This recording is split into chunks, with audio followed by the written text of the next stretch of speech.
E está começando o programa CBN Saúde. Hoje nós vamos falar de um tema interessantíssimo, principalmente para esse período conturbado que nós estamos vivendo com a pandemia. Imagine-se quem está 1 ano e meio quase dentro de casa sem sair, ou mesmo aqueles que têm que sair, mas saem com um justificável medo de contaminação, enfim. Imagine-se num período assim, não tem alguém que se sinta estressado, ou com ansiedade, ou entrando em depressão. Pois bem, no programa de hoje, nós vamos conhecer uma técnica que vem sendo utilizada dentro do tratamento para essas manifestações, estresse, ansiedade e depressão, diferente do modo convencional de tratar essas doenças. Estão aqui a meu convite 2 profissionais de saúde que têm convívio com essa nova técnica. À minha direita está o médico psiquiatra, Dr. Gustavo Giovanelli, e à minha esquerda, a psicóloga clínica, doutora Fabiola Serpa. Doutora porque ela tem doutorado pela USP. Vamos à nossa conversa, então. Dr. Gustavo Giovanetti, bom dia. Doutora Fabiola Serpa, bom dia. Dr. Gustavo, essa nova técnica tem sido identificada principalmente com uma palavra da língua inglesa, mindfulness. Eu queria que o senhor explicasse para mim e para os ouvintes como é que se traduz para o português a palavra mindfulness e o conceito que a gente deve ter a esse respeito. Por favor. Sim. Bom dia, Roberto. Bom dia, Fabiola. Bom dia aos ouvintes, ao pessoal da rede social. Gostaria de inicialmente colocar que essa prática, que é o mindfulness, ela não é necessariamente um tratamento. Ela é um apoio ou uma prática complementar que ajuda pessoas com ansiedade, com depressão ou com doenças crônicas como dores de difícil tratamento ou doenças metabólicas, mas ela não é uma prática que substitui tratamentos tradicionais. Complementa, né? Ela complementa, então ela traz uma qualidade de experiência, de saúde, de bem-estar, que facilita os tratamentos tradicionais. E como é que a gente traduz mindfulness? Mindfulness é uma palavra em inglês que tem uma origem numa linguagem do Oriente, numa língua chamada Pali, que para a tradução em inglês se usou esse termo, mindfulness, que faz uma referência a despertar, a estar acordado, a estar atento, que é o fundamento da compreensão do que é mindfulness. Né? Ok.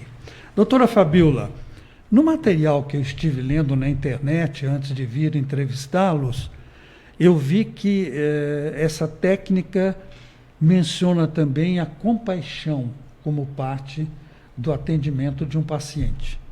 Eu pergunto, de que compaixão nós estamos falando em relação a esse paciente? Vai ser trabalhado a compaixão que ele tenha dos outros, ou é uma compaixão por si mesmo, uma espécie de autoestima, etc.? Bom, primeiramente, bom dia a todos que estão nos ouvindo agora. É um prazer estar aqui falando desse assunto que é tão importante aí no momento que a gente está vivendo, especialmente.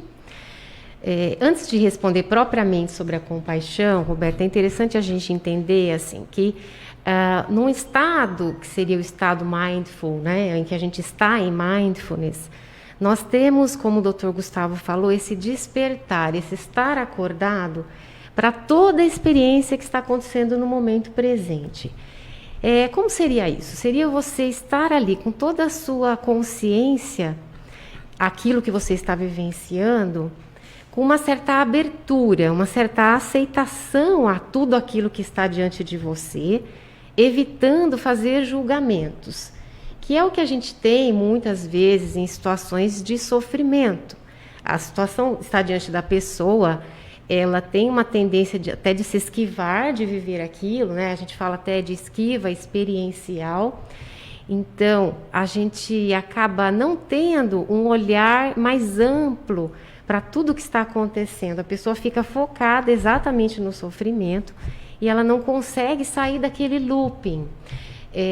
Quando a gente tem essa questão do não julgamento, a gente está falando de não reagir assim prontamente a tudo que acontece, que essa reação impulsiva que está relacionada muito do sofrimento.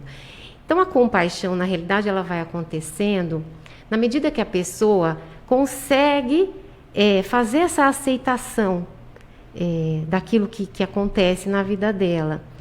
E assim, ela vai conseguindo, por exemplo, trabalhar na questão da autocompaixão, é aquilo que você falou, né? A compaixão direcionada a si mesmo.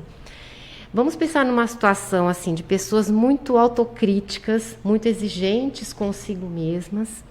Num processo de mindfulness que sim envolve a questão da compaixão, essa pessoa consegue fazer uma aceitação diferente de tudo que ela tem na vida dela. Então é uma situação de maior afeto em relação a si mesma e a tudo que essa pessoa é e construiu ao longo da sua vida. Feito isso, quer dizer, conseguindo olhar para si mesmo com mais afeto, mais aceitação, naturalmente nós vamos tendo a possibilidade de fazer isso em relação às outras pessoas. Tá bom. Já deu para começar, para entender um pouquinho, nós temos o programa inteiro para conhecermos mais. Doutor Givanetti, eu queria saber o seguinte, eu também percebi no material que eu li na internet que para o sucesso dessa técnica, na abordagem do estresse, da ansiedade, da depressão, usa-se muito a meditação. Há vários tipos de meditação. Eu mesmo fiz parte do grupo pioneiro aqui de São José, lá nos anos 60, de meditação transcendental, do Maharishi Mahesh Yogi, né? Mas há várias outras. Nesse caso aqui, dessa técnica, de que tipo de meditação nós estamos falando? Isso. É bom você comentar, Roberto, porque realmente há uma infinidade de meditações, né? Meditações que têm origem no Oriente, no Ocidente, de diversos tipos de religião, como as religiões orientais, como o budismo, hinduísmo, e mesmo na religião católica você tem práticas meditativas. Mas no mindfulness, um primeiro esforço da comunidade científica foi trazer ela para um âmbito que nós denominamos de secular, onde a experiência ela está mais direta à consciência do corpo e dos processos fisiológicos e da saúde, onde todas as pessoas possam ter acesso, independente das suas crenças. Então, as práticas meditativas que estão relacionadas a mindfulness, elas estão ligadas ao núcleo da sua definição, que é estar no presente momento, numa disposição, como a Fabíola falou, uma disposição e uma atitude mais acolhedora para o que está acontecendo, né? E isso nos ajuda a sair de um estado automático, que o estresse, a ansiedade, o medo nos levam imediatamente. Nesse momento de pandemia que nós estamos vivendo, a tendência espontânea da maioria das pessoas é estar automaticamente reagindo ao medo, à insegurança, à preocupação. E nós estamos pouco conscientes dos nossos atos. Então, a prática de mindfulness, ela não transforma necessariamente a realidade. A realidade, ela é sempre aquela que se mostra para a gente. Ela trabalha fundamentalmente uma atitude, uma intenção para que a gente olhe para essas dificuldades. Seria uma interpretação também daquilo que está acontecendo à nossa volta? Uma perspectiva. Ela vai trabalhar, ela é um tipo de meditação que a gente denomina como meditação de insight. Ela ajuda a gente a observar e ter uma nova perspectiva, um insight, uma nova perspectiva sobre a nossa vida, sobre o nosso sofrimento, principalmente. Doutora Fabíola, Muita gente tenta fazer meditação e diz que não consegue porque a mente divaga muito, né?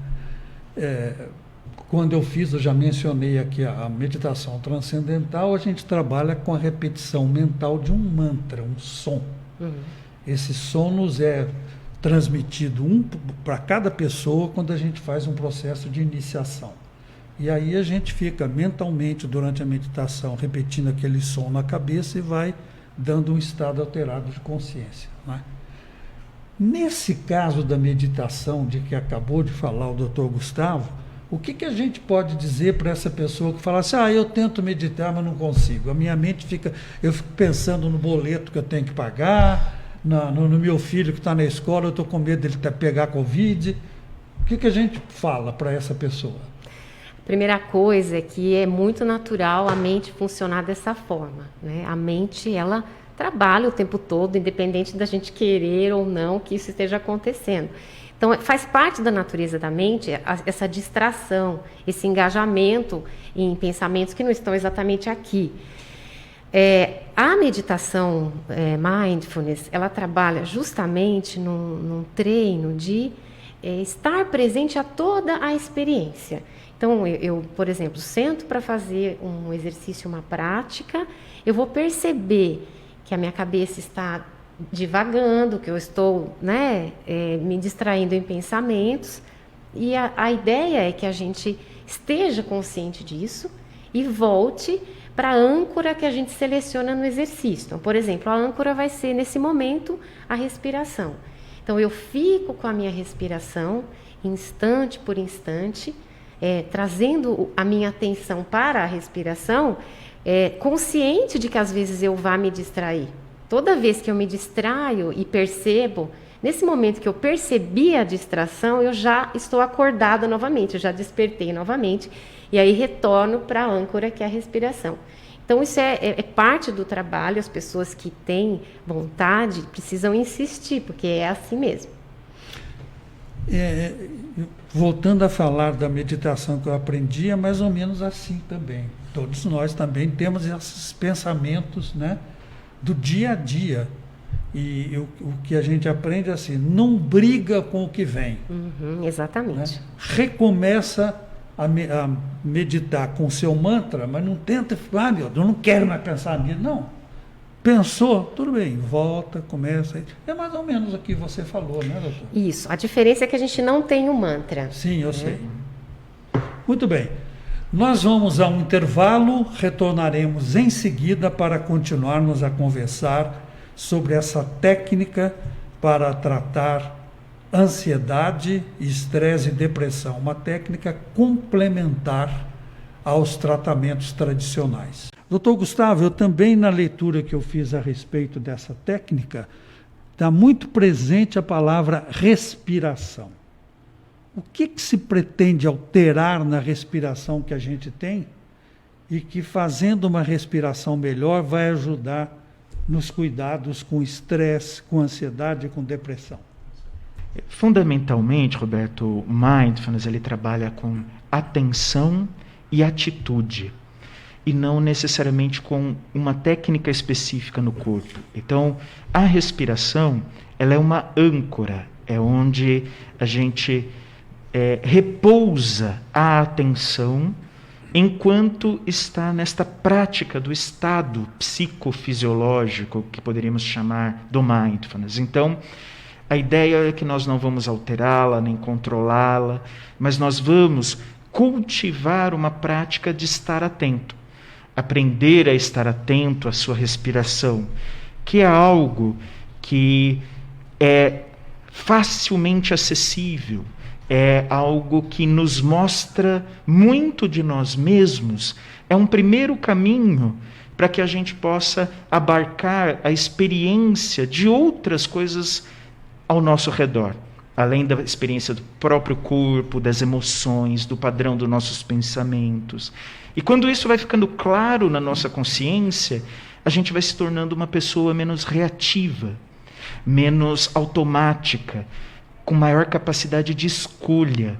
É isso que é o centro da ajuda em relação ao estresse, porque ajuda em relação ao nosso sofrimento, Mas o sofrimento no caso humano. específico da respiração, à medida que a pessoa vai se submetendo a essa técnica, por exemplo, me ocorre, ela passa a respirar com mais calma, sem ter aquela respiração nervosa, afobada, ou não? Ou A não tem ideia é que há uma possibilidade de que da sua fisiologia como um todo possa se tranquilizar, e não só a sua respiração. A respiração talvez seja a porta de entrada. Ok. Doutor Gustavo, pergunta para o médico que o senhor é.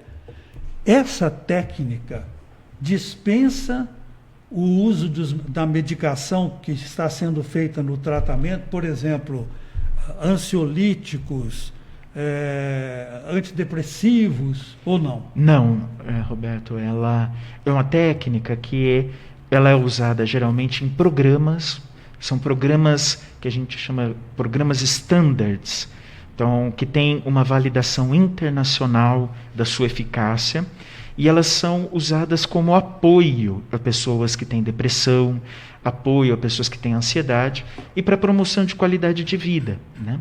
Então, em hipótese alguma, se recomenda um abandono de um tratamento, e muitas vezes se recomenda, quando a pessoa está com uma fase muito crítica da sua doença, que ela não inicie esse tipo de tratamento naquele momento. Geralmente se pede para que a pessoa só busque esse tipo de programa quando ela está na fase estável, já na fase fora dos sintomas mais agudos. E isso vai trazer um maior proveito e diminui a chance dessa prática talvez até trazer um prejuízo e uma piora dos seus sintomas. Doutora Fabíola, mas eu estou aqui, minha cabeça está pensando assim, se essa técnica começar a realmente, depois de algum tempo, não subitamente, né, na primeira ou na segunda consulta, mas depois de um bom tempo, que a pessoa vai mudando o nome de encarar as coisas da vida, etc., etc., não pode chegar uma hora em que, se não for o caso de abandonar os remédios que vem tomando para depressão, coisa assim, não pode pelo menos reduzir esses remédios, porque já começou a ser uma pessoa mais centrada, que não se deprime tanto quanto antes. Eu fico com essa dúvida. Há alguns estudos apontando que esses casos existem, né? Depois de uma prática consistente por algum tempo de mindfulness, em alguns tratamentos é possível fazer reduções de medicamento. Então, aí depende de cada caso, quem vai avaliar se é possível ou não fazer essa redução ou retirada é o psiquiatra, o médico responsável pelo tratamento. Entendi. Doutora Fabíola, para que o ouvinte possa entender mais claramente como é que se aplica essa técnica e qual é o resultado dela, me dê um exemplo de um fato da vida comum que pode acontecer a qualquer de nós e como seria tratada essa, digamos, ansiedade diante daquilo, pelo um sistema convencional, com ansiolítico, etc., e de que maneira o mindfulness ajuda a, como nós estávamos falando, de repente diminuir a quantidade de ansiolítico, etc. Me dá um exemplo claro. Pessoa, por exemplo, eu vou sugerir aqui, o programa que nos antecedeu aqui na CBN estava falando de luto, né? Agora isso é uma coisa muito importante, com mais de 300 mil mortes no país por causa do Covid. Quanta gente está enfrentando a situação de luto, com perda de mãe, pai, filho, etc. No que mindfulness ajudaria a uma pessoa que está sendo tratada porque se deprimiu muito com a morte da mãe no hospital? Uma pessoa passando por luto que nos procurasse para um programa de mindfulness, como o doutor Gustavo falou, a gente já entende que é uma pessoa que está estável, né? Ela já está medicada, ela não está naquela fase crítica do luto, que a pessoa está muito desorganizada, que a gente não conseguiria fazer o programa nessa situação. Mas imagine que ela já está numa situação ótima para isso. O trabalho envolve algumas técnicas e exercícios para que a pessoa consiga, compreendendo, assim, percebendo tudo que acontece, o sentimento, a perda, tudo aquilo que dói. Então, assim, a dor existe. Nós nunca vamos fazer nenhum trabalho para vamos virar as costas para a dor, fazer de conta que ela não está aí, não, muito pelo contrário. Essa consciência, esse aceitar a dor como parte da vida naquele momento, mas um olhar criativo, um olhar investigativo sobre o que mais existe na vida daquela pessoa. Num processo assim, a gente consegue, por exemplo, que essa pessoa consiga enxergar motivos para continuar caminhando, continuar tendo qualidade de vida, entendendo qual é a sua missão daqui para frente, como a vida dela segue dia após dia, ainda que com aquela dor. Nosso ouvinte Giselda, que está nos acompanhando pelo Facebook, pergunta, e eu transmito a pergunta ao Dr. Gustavo Giovanetti. Quando temos essa consciência de nós mesmos e da situação, é isso que está nos causando estresse? Como agir?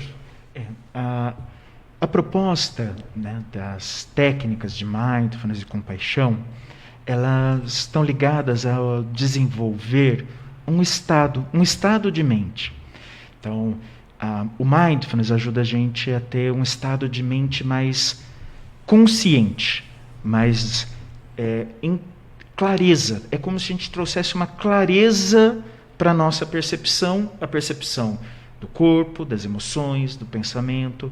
E a compaixão é uma atitude. Ela tem um componente da mente que é a empatia, a capacidade de reconhecer o sofrimento no outro e em nós mesmos, e ela tem uma motivação em trazer cuidado e alívio.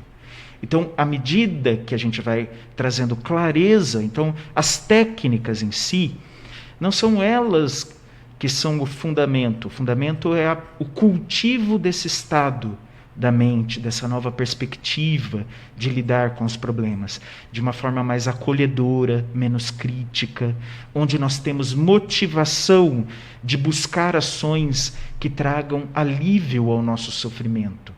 Então a ideia é que a gente, em vez de esconder o sofrimento ou ser comandado por ele de uma forma automática e não consciente, mindfulness vai ajudar a gente a trazer uma clareza sobre o que está acontecendo e uma motivação de cuidado, de alívio. O que eu posso fazer hoje para que eu traga um pouco de alívio para mim? Né?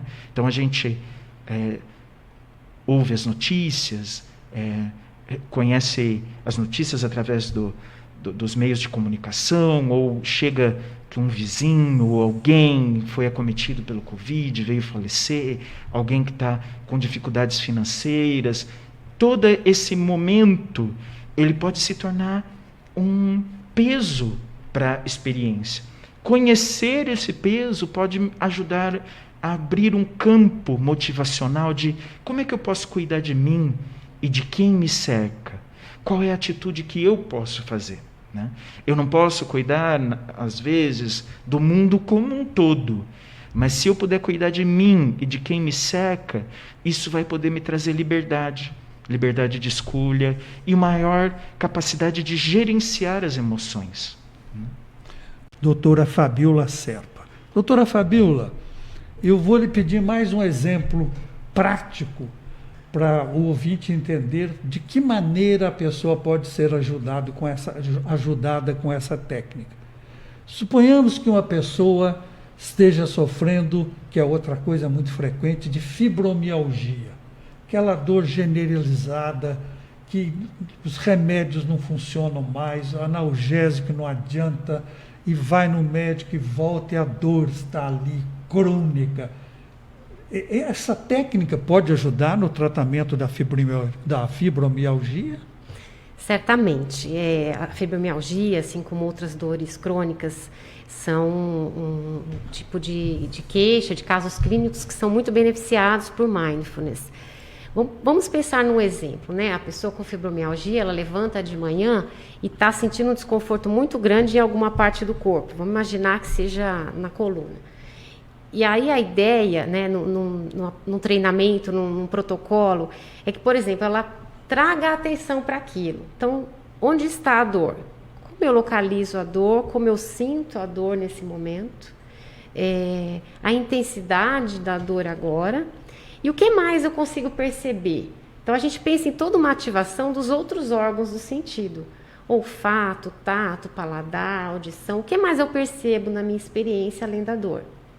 Como está o dia hoje? Qual é a temperatura? Quer dizer, desculpa interrompê-lo, quero que a senhora continue depois, mas nós estamos falando de uma hipótese de fibromialgia em que a pessoa acordou com a dor na coluna. Isso. Né?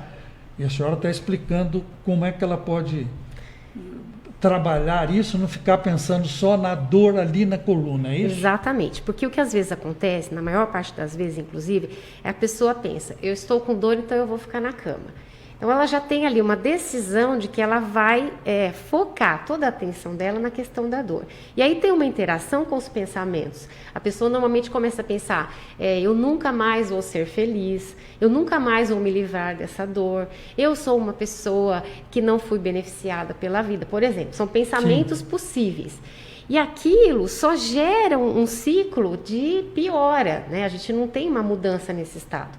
Então, o que eu estava dizendo é que, num treinamento Mindfulness, a gente pensa em outras questões, a gente se coloca diante de outras questões.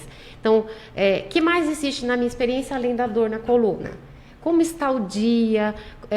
A minha família, com quem que eu não falei hoje? Eu poderia falar com essa pessoa? O que mais está diante de mim? Como eu posso fazer para trazer um pouco de conforto para mim? O que me faria sentir melhor? Estando com a dor, eu não preciso me esquivar, mas eu posso ter uma experiência mais ampla da vida. Eu estou com dor na coluna, mas eu consigo, por exemplo, fazer um alongamento com os braços, eu consigo fazer alguma outra coisa enquanto eu sinto a dor. Eu não fico paralisada nessa situação. Tá bom.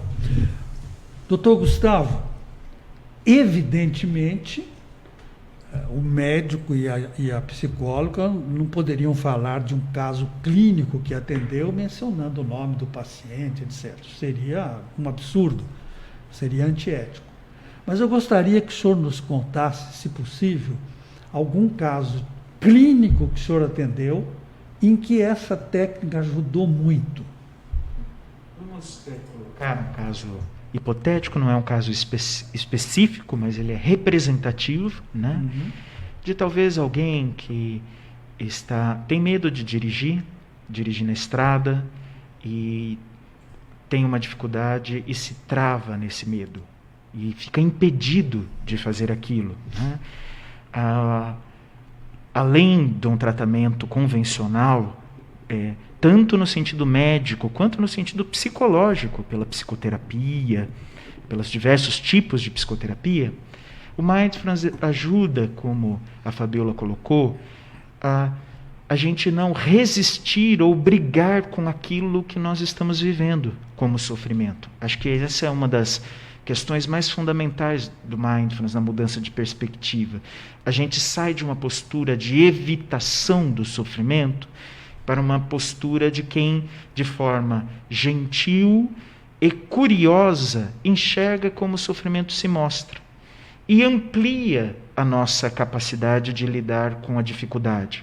Então, às vezes, o medo de dirigir, ele pode fazer com que imediatamente eu reconheça ele como um sentimento que está me levando a uma reatividade de não conseguir chegar ao meu destino, e eu posso ampliar a minha consciência. Além do meu medo, o que agora está presente?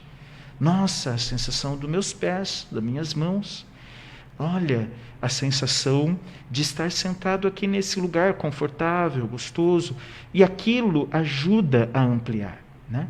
E eu vou colocar uma coisa muito rápida, acho que... E agora o que aconteceu comigo? Fui fazer uma ressonância, né? E fui fazer uma ressonância da coluna cervical, e a moça fala assim, não engula. E aí o que eu penso? Imediatamente, minha boca está cheia de saliva.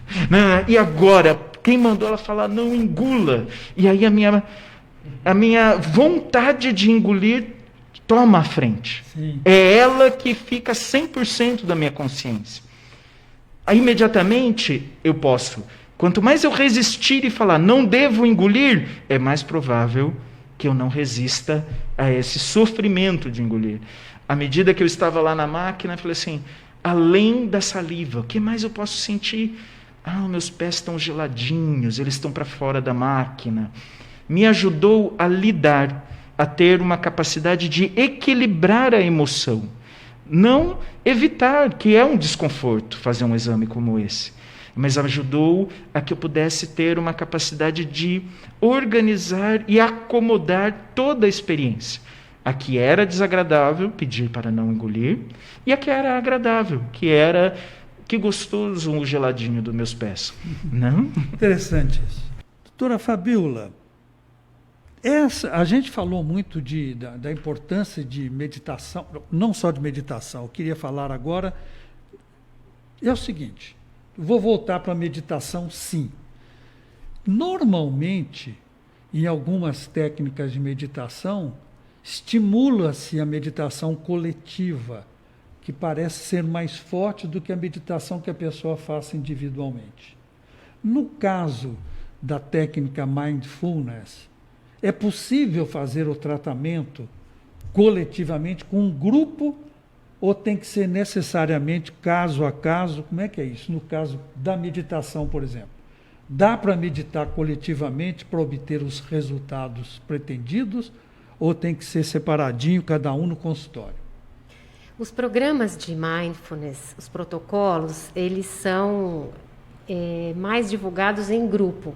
Eu, pessoalmente, prefiro trabalhar em grupo. Os benefícios, até em termos da compaixão, são maiores quando a gente está num grupo. Então, o exercício das técnicas é feito no grupo e aí a pessoa vai praticar em casa individualmente. Então, não é que precise do grupo. O grupo é um meio de aprendizagem, é um meio de conexões nos exercícios que a gente tem no programa. Então, é muito interessante fazer o treinamento em grupo. Mas a prática pessoal, ela vai ser individual. E é preciso que haja uma prática pessoal para que a gente consiga atingir esse estado que a gente chama estado mindful, né? Como no exemplo do Dr. Gustavo, né? na ressonância, conseguir mudar a perspectiva naquele momento. Então, precisa de alguma prática para que isso seja facilmente possível. Dr. Gustavo, curiosidade minha, provavelmente também dos ouvintes. Como é que o senhor, e depois eu pergunto a mesma coisa para a doutora Fabíola, se prepararam para utilizar essa técnica? Vocês devem ter passado por algum treinamento muito específico para dominar essa técnica. Sim, existe uma prática pessoal, né? Talvez um interesse pessoal. Eu tenho uma prática antiga, de muitos anos, que começou através do Zen Budismo, uma prática que sempre foi uma prática só individual. A partir do momento que eu fui buscando isso como uma atividade médica ou uma atividade clínica, eu fui em busca dos protocolos de standards que estão internacionalmente validados cientificamente no mundo. Eu, pessoalmente, fiz a minha formação no protocolo Breathworks, de Mindfulness para a saúde e para o estresse, lá na Inglaterra, né? E trabalho também com os programas em grupo e na interface entre a psicoterapia e o Mindfulness. E também tenho uma formação em andamento em terapia voltada para a compaixão, onde utiliza os conceitos de compaixão aplicado ao ambiente de tratamento psicoterápico. São formações longas que envolvem não só o conhecimento, mas também a prática de quem está envolvido no aprendizado.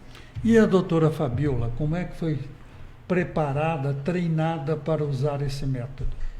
Eu trabalho com terapia de aceitação e compromisso, que é parte das terapias comportamentais cognitivas, mas eu procurei para benefício próprio, porque eu entendi, né, lendo, pesquisando, que seria interessante para uma melhora do controle da ansiedade.